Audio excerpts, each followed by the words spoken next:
Hello friends, I am सेवर मांडा from अनम इंस्टीट्यूट। आज इस वीडियो में जितने भी सी इंटर वाले स्टूडेंट हैं जिनके बॉस पोर्टल में इनकम टैक्स के केस सिनेरियोज डले हुए हैं, सर अपन 6 केस सिनेरियो तो सॉल्व कर लिए, बट बहुत सारे थे। तो लेट्स स्टार्ट। रेज्यूम करते वापस केस सिनेरियो सॉल्व करना। इससे पहले मैं आरटीपी एमटीपी डाल रहा था तो अपन वहां बिजी हो गए थे।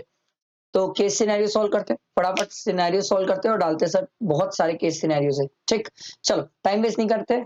लाइक जरूर कर देना, फ्रेंड्स को शेयर कर देना, ठीक है। और बाकी रिविजन लेक्चर मैराथन वगैरह सब मैंने डाल दिया सर। मैंने केस सिनेरियो सॉल्व करने का तरीका पहले भी समझाया था, आज भी वही रिपीट कर रहा हूं सर। सबसे पहले क्वेश्चन पढ़ो सर, क्वेश्चन में क्या बोल रहा है। तो क्वेश्चन में बोला सर पहले तो रेसिडेंशियल स्टेटस बता दो सर शशिकांत का, फिर उसकी टोटल इनकम बता दो सर, ठीक है। फिर एक पर्टिकुलर क्वेश्चन के पर्पज से उसकी इनकम बताना है, ओके फाइन। फिर आपको उसकी टैक्स लायबिलिटी भी कंप्यूट करना है सर, ठीक है। ये 4 ही क्वेश्चन है। देखो सर फटाफट करते हैं क्वेश्चन, टाइम वेस्ट नहीं करते। Mr. Shashikant, age 45 year, is an Indian citizen, ठीक है, and a member of crew of a Singapore-bound Indian ship engaged in the carriage of passenger in an international traffic departing from Chennai port on 29 May.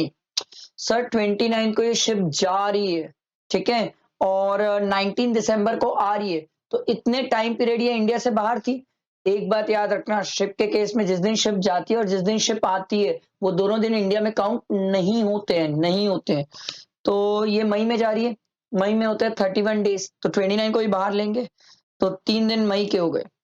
चलो लिख लेते हैं, मई के 3 दिन plus जून plus जुलाई plus अगस्त plus सितंबर plus अक्टूबर plus नवंबर, अरे अक्टूबर नवंबर, ठीक, plus दिसंबर, दिसंबर, अरे भाई ये दोनों अलग अलग लिख दिया मैं, देखो, प्लस नवंबर प्लस दिसंबर, ठीक है।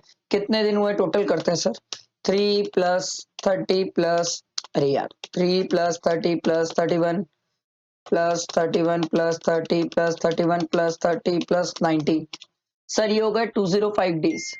सर 205 डेज तो ये इंडिया से बाहर था, ठीक है। 205 डेज इंडिया से बाहर, तो 365 डेज माइनस 205 कितना हो जाएगा सर, माइनस 365, 160 डेज इंडिया में था सर। हमने सर शिप के केस में पढ़ चुका है सर, 182 डेज प्रीवियस ईयर में होना चाहिए plus 365 days preceding 4 previous year में होना चाहिए। तो ये तो 182 से कम है सर। स्ट्रेट फॉरवर्ड क्या हो जाएगा, नॉन रेसिडेंट। समझ आया क्वेश्चन अपन कैसे सॉल्व करते हैं सर, केस स्टडी। सर इतना करा चुका हूं, अब तो सीख ही जाओ, अब तो सीख ही जाओ सर, ठीक है। नॉन रेसिडेंट, अब हमें उसका टोटल इनकम भी निकालना है, आगे बढ़ते हैं सर। तो वो इंडिया में आगे कितना स्टे किया दैट इज इररिलेवेंट। अब हम क्या करें सर, कुछ भी हो।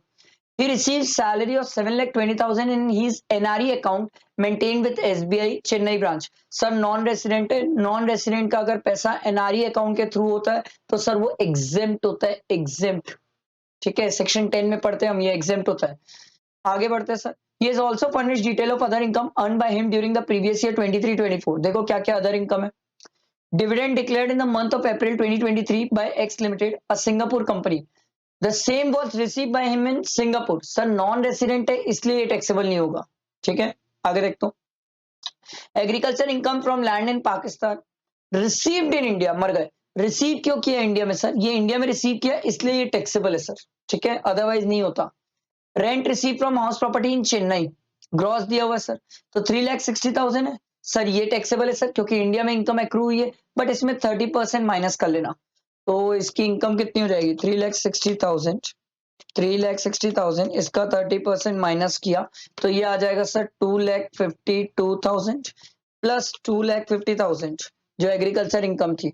तो टोटल इनकम आ गई इसकी सर 5,02,000। सिंपल। आगे बढ़ते हैं, नेक्स्ट क्वेश्चन क्या बोल रहे देखो।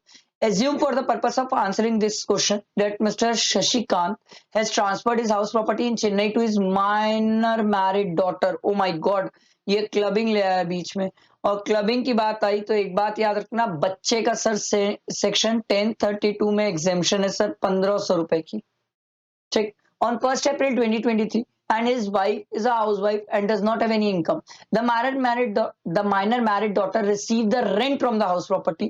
In such case, what would be the total income? Sir, ये जो आप टोटल इनकम निकाले हो ना सर, इसमें 1,500 माइनस कर दो क्योंकि माइनर मैरिड डॉटर का सर एग्जेम्पशन मिल जाता है। तो माइनस 1,500 कर दिया, तो ये इनकम आ रही है सर 500 500। ये सिंपल क्वेश्चन सर। आगे देखते हैं सर। अच्छा वो shifting out of the default tax regime है। अगर डिफॉल्ट टैक्स रेजिम लेता तो ये 1500 की एग्जेम्पशन भी नहीं मिलती। मैं इसलिए बता रहा हूँ एग्जाम में ध्यान रखना। मेरे को क्या पता है एग्जाम में क्या देगा। ठीक है, let's be prepared for everything. अगला देखो, mister Shashikant would like to minimise his tax liability. मैंने पहले भी सिखाया था सर, जब भी ये लाइन देगा ना मिनिमाइज हिज टैक्स लायबिलिटी, तो आप नॉर्मल प्रोविजन और 115 बीएससी दोनों अप्लाई करोगे। तो सर इसकी इनकम थी, इतनी थी 5,02,000। ठीक है, 5,02,000 इसकी इनकम। इसमें नॉर्मल प्रोविजन भी अप्लाई कर लो। ठीक है, और 5,02,000 में 115 बीएससी भी अप्लाई कर लो। तो सर अगर नॉर्मल प्रोविजन से चलूं तो सर 2,50,000 का स्लैब मिलेगा। सर क्यों? सर नॉन रेसिडेंट है। तो 5,02,000 माइनस 2,50,000, ये आ रहा है सर 2,52,000। ठीक, नेक्स्ट 2,50,000 में 5%, तो बचा 2,000, उस पे 20%। ठीक है, तो ये आ जाएगा सर 12,500 और ये आ जाएगा 200, तो ये 12,700। अब 115 बीएससी के हिसाब से कितना आएगा सर? वहां पर स्लैब है 3 लाख का, 3 लाख हटा दिए तो बचा कितना? 2,02,000। अब एक स्टूडेंट के मन में क्वेश्चन आ सकता था सर 87A की रिबेट, सर नॉन रेसिडेंट है, नॉन रेसिडेंट को रिबेट मत दे देना। ठीक है, इंटू 5%, क्योंकि नेक्स्ट 3 लाख में 5% होता है, तो 2 लाख, अरे यार 2,02,000 का 5%, ये आ रहा है सर 10,100। ऑब्वियस सी बात है सर 115 बीएससी के हिसाब से कम आएगा सर। प्लस 4% भी कर लेंगे, बट आप ये समझो सर, आप खुद देख लो, नॉर्मल प्रोविजन के हिसाब से टैक्स और 115 बीएससी के हिसाब से टैक्स। ठीक है, तो अब अपन क्या करते हैं सर, इसमें प्लस 4% कर लेंगे। ठीक, तो ये आ रहा है सर 10504, जिसको राउंड ऑफ करोगे तो 10,500। समझ आया? ये केस सिनेरियो बड़ा आसान था, सिंपल था। ये हमने कंप्लीट कर लिया सर 7th वाला केस सिनेरियो इनकम टैक्स का।